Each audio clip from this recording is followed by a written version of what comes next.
반갑습니다. 오늘도 새벽 돌베개에 나오신 모든 성도님들을 주님의 이름으로 환영합니다. 주님의 은혜로 우리 모두가 또 새롭게 한 주를 이렇게 시작하게 되는데요. 이번 한 주도 누가복음 말씀 함께 묵상하면서 또 잘 시작하고 또 이 한 주도 잘 살아내는 우리 모두가 되기를 바랍니다. 오늘 우리에게 주시는 하나님의 말씀은 누가복음 12장 13절로 21절까지의 말씀입니다. 무리 가운데서 어떤 사람이 예수께 말하였다. 선생님, 내 형제에게 명해서 유산을 나와 나누라고 해 주십시오. 예수께서 그에게 말씀하셨다. 이 사람아, 누가 나를 너희의 재판관이나 분배인으로 세웠느냐? 그리고 사람들에게 말씀하셨다. 너희는 조심하여 온갖 탐욕을 멀리하여라. 재산이 차고 넘치더라도 사람의 생명은 거기에 달려있지 않다. 그리고 그들에게 비유를 하나 말씀하셨다. 어떤 부자가 밭에서 많은 소출을 거두었다. 그래서 그는 속으로 내 소출을 쌓아둘 곳이 없으니 어떻게 할까 하고 궁리하였다. 그는 혼자 말하였다. 이렇게 해야겠다. 내 곡간을 헐고서 더 크게 짓고 내 곡식과 물건들을 다 거기에다가 쌓아두겠다. 그리고 내 영혼에게 말하겠다. 영혼아, 여러 해 동안 쓸만한 많은 물건을 쌓아두었으니 너는 마음 놓고 먹고 마시고 즐겨라. 그러나 하나님께서 말씀하셨다. 어리석은 사람아, 오늘 밤에 내 영혼을 내게서 도로 찾을 것이다. 그러면 내가 장만한 것들이 누구의 것이 되겠느냐? 자기를 위해서는 재물을 쌓아두면서도 하나님께 대하여는 부요하지 못한 사람은 이와 같다. 아멘. 오늘은 누가복음 12장의 말씀을 갖고 나의 부요 예수 그리스도, 나의 부요 예수 그리스도라는 제목으로 함께 하나님 말씀을 나누도록 하겠습니다. 예수님께서 바리새인들과 또 율법 교사들과 함께 논쟁을 벌이시는 동안 어느새 수만 명의 인파가 예수님 주변으로 몰려들었습니다. 얼마나 많은 이들이 몰려들었는지 모인 사람들이 서로 밟힐 지경이 되었다고 성경은 기록하고 있습니다. 그런데 바로 그때 그 군중 속에서 한 사람이 예수님 앞에 나와 이렇게 말합니다. 선생님, 제 형에게 명하여 집안의 유산을 제게 공평하게 떼어주라고 말씀해 주십시오. 수만 명의 사람들을 뒤로하고 다급하게 나온 그가 예수님께 던진 말은 유산에 관련된 문제였습니다. 당시 랍비는 유대 사회에서 법적인 사건 또 유산 분쟁들을 해결하는 일을 도맡기도 했는데 그는 이 땅에 오신 하나님의 아들이신 예수 그리스도를 유산 문제를 해결해 줄 한 명의 랍비 정도로 보았던 것입니다. 그 자리에 아마 형도 같이 있었을지도 모르지요. 부모님의 유산을 공평하게 나누어 받기 위해 형을 억지로 끌고 수많은 인파를 뚫고 예수님을 향해 나왔는지도 모르겠습니다.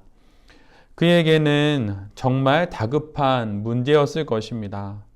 그런데 이것은 예수님을 따르는 수많은 사람들이 어떤 사람들이었는지 우리 모두에게 그대로 보여줍니다.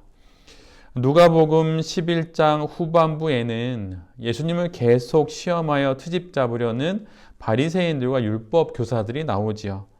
그리고 오늘 본문은 바로 뒤이어서 유산 문제를 해결받고자 예수님께 나오는 한 유대인이 등장하는 것을 우리 모두에게 보여줍니다. 이들 모두는 예수님을 자신들의 종교적인 기득권을 무너뜨리는 불순한 사람으로 보았던 것을 한 면으로 보여주는 것이고 또 다른 면으로는 자신의 삶에 다급한 문제를 해결해 줄 랍비나 또는 능력자 정도로 보았던 것입니다. 비록 종교 지도자들과 또 오늘 본문에 등장한 유산 문제를 안고 온 이 사람들이 서로 다른 모습인 듯 보이지만 그들 모두는 지금 예수님에 대해서 오해하고 있는 것입니다. 수만 명의 사람들이 서로의 발이 밟힐 정도로 그렇게 예수님 주변에 모여들었지만 그 중에서 예수님께서 이 땅에 오신 그 이유와 목적을 알고 그 예수님의 그 대열에 함께 동행하는 사람은 얼마나 되었을까요? 오늘 본문에서 예수님께서는 유산 문제를 해결해 달라고 찾아온 그 사람에게 이렇게 말씀합니다. 이 사람아, 누가 나를 너희의 재판장이나 물건을 나누는 자, 즉 유산 문제를 해결해 주는 자로 세웠느냐라고 그렇게 말씀하시죠. 그리고 예수님은 주변의 사람들을 향하여 서시더니 이렇게 말씀하십니다. 너희는 조심해라. 온갖 탐욕을 멀리해라. 재물이 차고 넘치더라도 사람의 생명은 거기에 달려있지 않다. 한 사람의 유산에 관련된 문제의 요구로 시작된 오늘의 사건은 그 한 사람에게 국한된 것이 아니라는 것을 예수님의 이 말씀을 통해 우리 모두는 알 수 있습니다.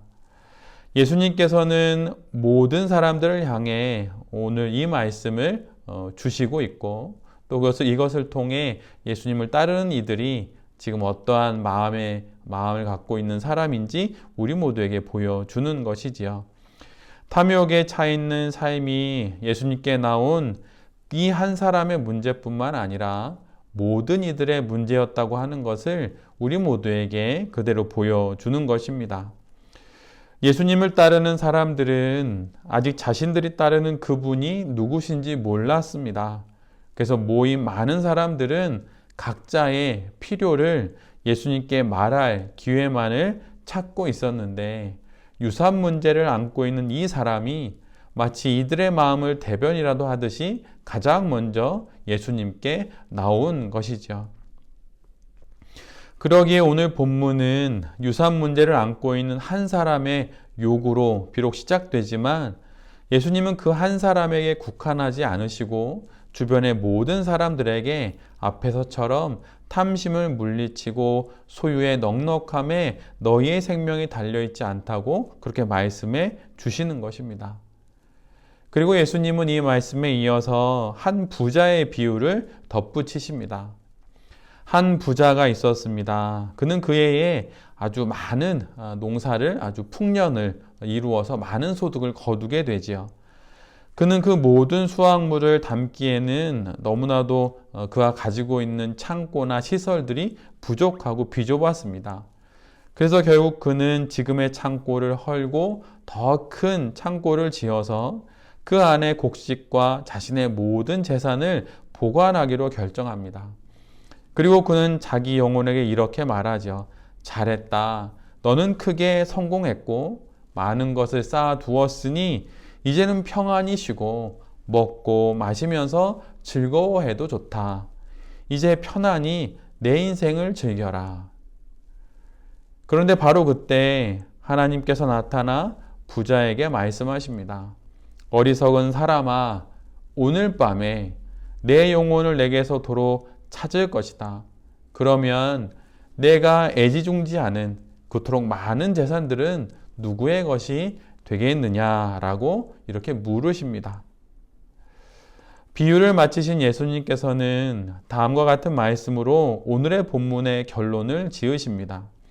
자기를 위해서는 재물을 쌓아두면서도 하나님께 대하여 부요하지 못한 자가 바로 이 사람이다.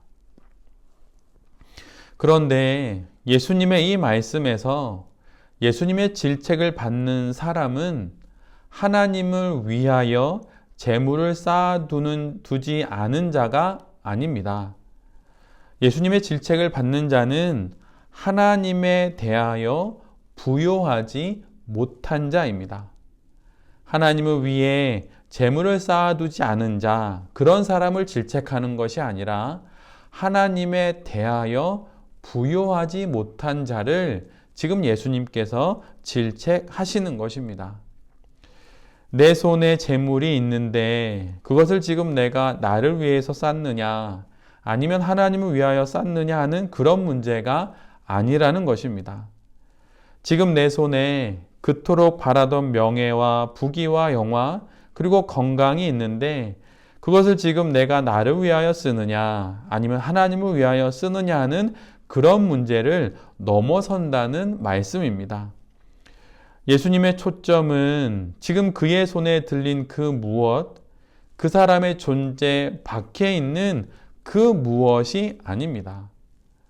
예수님이 지금 말씀하시는 것은 그 사람 자신이 하나님으로 인하여 부요하냐 안 하냐 하는 것입니다. 그래서 예수님은 비유에 등장하는 그 부자를 향하여서 하나님에 대하여 부요하지 못한 자라고 말씀하시는 것입니다. 이 말씀은 내게는 하나님이 아닌 나를 부요케 하는 것이 있다는 말입니다. 이 말은 즉 내게는 하나님보다 나를 부요케 하는 더 큰 것, 더 중요한 것이 있다는 말이지요. 오늘 본문은 단순히 재물과 하나님을 비교하는 것으로 제한되어지는 말씀이 아닙니다.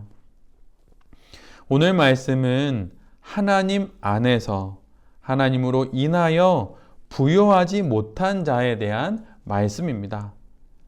즉, 자신의 부요함을 하나님이 아닌 다른 것에 두는 자를 일컫는 말씀인 것이죠. 자신의 부요함을 하나님이 이외의 것에 두는 사람의 마음은 겉으로는 유산 문제로 예수님을 찾아온 유대인처럼 재물에 대한 문제로 드러나기도 합니다. 때로 하나님 이외의 것에 대한 사람의 부요함은 성공에 대한 문제 또는 명예에 대한 문제 또는 건강에 대한 관심 등으로 표면화될 수 있습니다. 그러나 결국 이 모든 것들은 하나를 향한 부요함의 다른 표현이며 현상일 뿐입니다. 그것은 바로 자기 자신에 대한 부요함이지요. 오늘 본문에 등장하는 유대인은 유산을 통해 부요함을 얻는 자기 자신이 자신의 눈앞에 있는 예수 그리스도보다 더 중요했던 것입니다.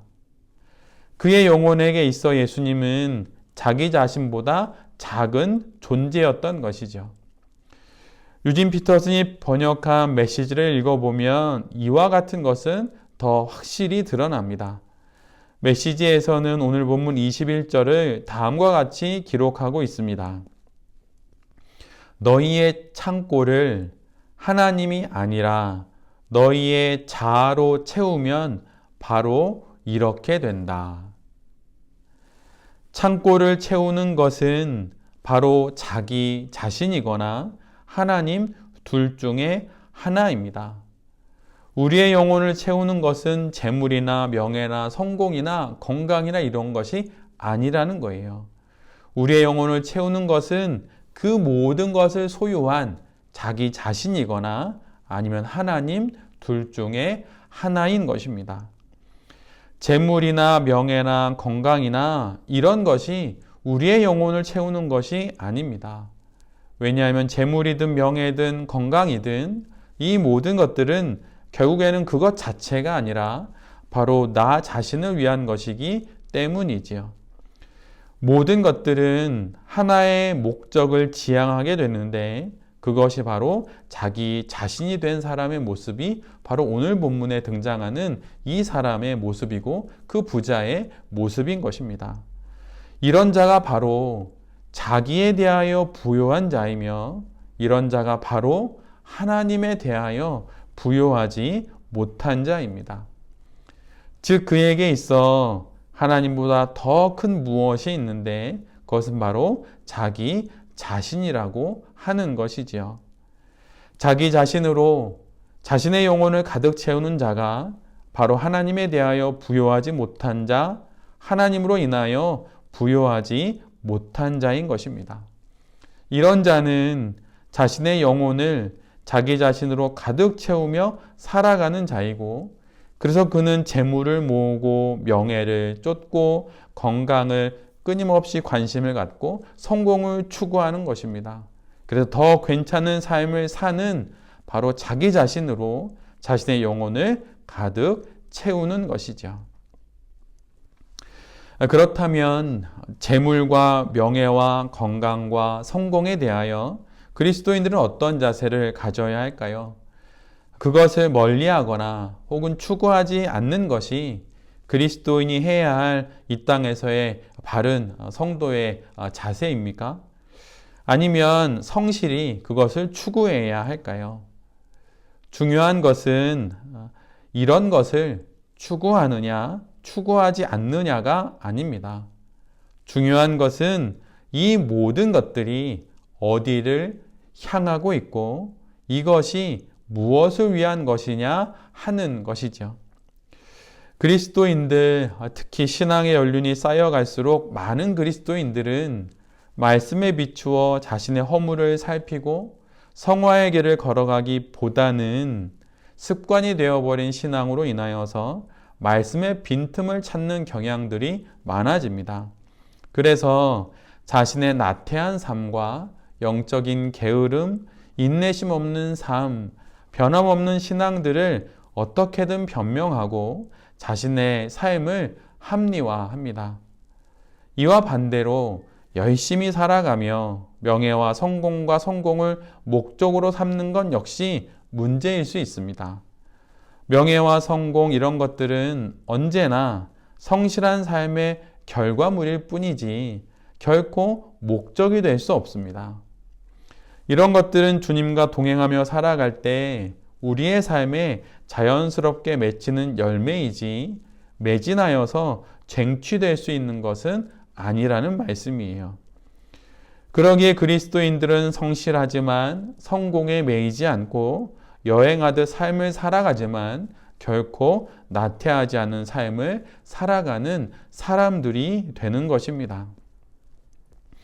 우리의 영혼을 자기 자신으로 채운다는 것은 정말 어리석은 것입니다. 그러기에 자신을 위해 재물을 쌓고 공부를 하고 자신을 위해 열심히 일하는 것은 언제나 무익한 결과만을 가지고 올 뿐입니다. 만약 자기 자신이 정말 그럴 만한 존재라면 그렇게 해도 될 것입니다. 그러나 우리는 결코 그런 존재가 되지 못합니다. 우리의 영혼을 우리 자신으로 채울 만한, 그럴 만한 우리 자신이 되지 않는다는 것이에요. 한자로 자아, 바로 내 자신을 가리키는 그 자아에서 스스로 자자는 사람의 코 모양을 그려서 만든 그런 한자입니다. 즉 나라는 존재는 코끝에서 호흡이 끊기면 죽을 수밖에 없는 그런 사람인 것이죠. 어느 저녁 우리 주님이 부르시면 그 시각에 바로 주님의 부르심을 따라야 하는 그러한 나약한 존재입니다. 그런데 그런 자기 자신으로 자신의 영혼을 채운다고 하는 것은 정말 어리석고도 미련한 일이 아닐 수 없는 것이지요. 그러나 우리 하나님은 우리의 영혼을 채우고도 남을 유일한 분이십니다. 누가복음 12장 5절에 이런 말씀이 있습니다. 마땅히 두려워할 자를 내가 너희에게 보이겠다. 마땅히 두려워할 자, 즉 우리의 삶 전체, 우리의 온 인생, 우리의 몸과 마음과 영혼을 붙잡고 계시는 하나님 그분만을 우리가 온전히 경외하고 그분에 대하여 부여할 때만이 우리가 이 땅의 삶을 온전하게 살아갈 수 있는 것입니다. 우리는 하나님만이 우리의 영혼을 채울 수 있는 유일한 분임을 인정해야 하는 것이에요. 사람들은 마치 자신이 영원히 살 것처럼 살아갑니다. 그러나 우리는 결코 그런 존재가 아닙니다. 우리는 유통기한이 정해진 물건들처럼 그렇게 기한이 정해진 삶을 이 땅에서 살아갈 뿐입니다. 그런데 이렇게 유통기한이 정해진 내 자신으로 내 영혼을 채운다는 것은 어리석고도 참으로 어리석은 일입니다.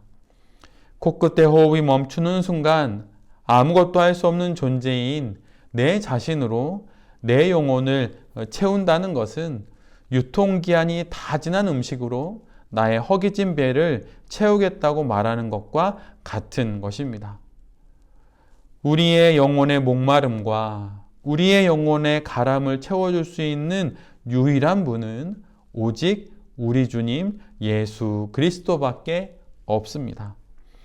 이 세상의 그 무엇도, 심지어 나의 깊은 신앙적인 연륜과 교회의 직분도 우리의 영혼을 채울 수 없습니다. 신비한 신앙의 경험과 높이 쌓은 신학으로도 결코 우리의 영혼을 채울 수 없습니다. 우리의 영혼은 오직 예수 그리스도 그분 한 분만으로 채워질 수 있는 것입니다. 우리는 오늘 우리 자신에게 물어야 합니다. 우리 영혼에게 물어야 합니다. 당신은 정말 하나님으로 부요하십니까? 오늘 우리에게 주신 하나님의 이 말씀, 그리고 우리에게 던지신 이 질문에 오직 우리는 나의 부요 예수 그리스도로 인하여서 부요할 수 있다고 그렇게 답할 수 있는 그런 신실하고도 정말 지혜로운 성도들이 우리 모두가 될 수 있기를 간절히 바랍니다. 새벽 돌베개의 모든 성도님들과 또 이 말씀을 전하는 제 자신이 오직 한 분 예수 그리스도로 인하여서 부요한 자가 되어 이 땅의 삶을 잘 살아갈 수 있게 되기를 간절히 기도드립니다. 아멘. 기도하겠습니다. 주님, 나의 영혼이 오직 한 분 예수 그리스도로 인하여 부요할 수 있음을 알게 하시니 참으로 감사를 드립니다. 내 몸 밖에 그 무엇을 성취함으로, 그리고 자기 자신으로 내 영혼을 채움으로 인생을 살아가라는 세상의 메시지에 거절을 표하면서 오직 한 분 예수 그리스도로 우리의 영혼을 가득 채워 살아가는 거룩한 그리스도인이 우리 모두가 되게 하여 주시옵소서. 주님, 우리 안에 좌정하셔서 당신의 부요함을 날마다 경험하며 살아가게 하여 주시고, 우리 모두에게 주신 단 한 번의 인생을 당신을 위해 최선을 다해 살아가는 우리 모두가 될 수 있도록 주님 인도하여 주시옵소서. 이제 한 주를 시작합니다. 이 한 주에 있을 모든 일들을 주님께 의탁하오니 주님 책임져 주시고 가르치시며 우리를 이끌어 주시옵소서. 이 모든 말씀 우리의 영원한 부요함 되시는 예수 그리스도의 이름으로 기도드립니다. 아멘.